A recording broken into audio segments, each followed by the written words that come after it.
Good day, people. This is the ancient philosopher Plutarch from his work Morals. And what he's talking about is how people learn, and particularly how they learn an art form or a practice or even morality. So it's from the section called On Education.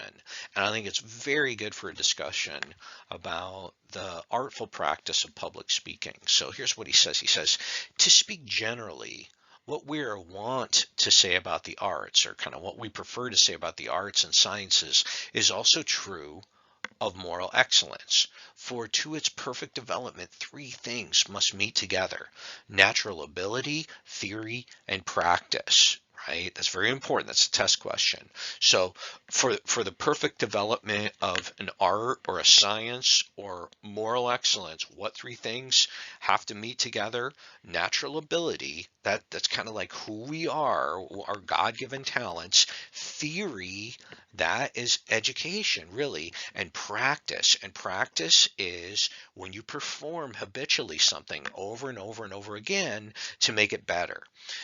By theory, I mean training, and by practice, working at one's craft. Now, the foundation must be laid in training, right? That's why you need good teachers. You need people to tell you what to do and how to do it and when to do it. And practice gives facility, but perfection is attained only by the junction of all three. I'll read that sentence again. Now, the foundation must be laid in training, and practice gives facility or ease, but perfection is attained only by the junction of all three. For if any one of these elements be wanting, so what are those elements, right? Natural ability, theory, and practice. For if any one of these elements be wanting or lacking, excellence must be so far deficient. For natural ability without training is blind because you don't know what to do. If you don't have like some master telling you what's what, you might practice the wrong thing. Uh, and training without natural ability is defective.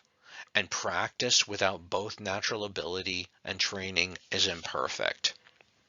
And then Plutarch continues. He says, but if anyone thinks that those who have not good natural ability cannot to some extent make up for the deficiencies of nature by right training and practice, let such a one know that he is very wide of the mark, if not out of it altogether. So you think about that. You think about what he's saying there, because that's very important. He's saying just because you don't have the best natural ability, you can make it up with good training, right? Good teaching and good practice. If you're hard at work and disciplined and resolute and you're rigorous in what you do, that can make up for deficiencies of natural ability.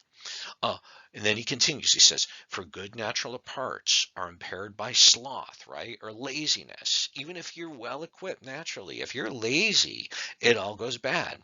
For good natural parts are impaired by sloth, while inferior ability is mended by training. And while simple things escape the eyes of the careless, difficult things are reached by painstaking. So if you're really right, if you try super hard, right, and you get knocked down, but you get back up and you try again, you keep going, and nothing can stop you, you can accomplish very difficult things. That's what he's saying.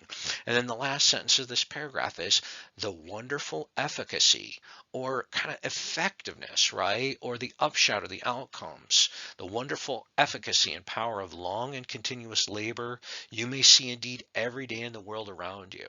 So if you look and it's really beautiful, right? Or think of about like a public speech. Um, if that person is very skilled and very moving and highly persuasive with great ability, right? You can be sure it wasn't like natural magic. It was this unity between natural ability, theory, right, or teaching, and practice. And then this last quote, he says, for the Greek name for moral virtue is only habit. And if anyone defines moral virtues as habitual virtues, he will not be beside the mark. See, that's very interesting too, because, if you want to know what your moral Order is, look at your habits. Look at what you do day in, day out, right? There's your moral virtue. There is your kind of hierarchical orders of importance. So I'm going to read this one more time because it's so interesting because, this relationship to the good and habit, they run parallel. Uh, for the Greek name for moral virtue is only habit, and if anyone defines moral virtues as habitual virtues, he will not be beside the mark. All right, here I have the test question. So if you're really smart and you've made it this far in the video, you really should just screenshot this and then fill out the right answers. And then you're going to be golden when it comes to the quiz.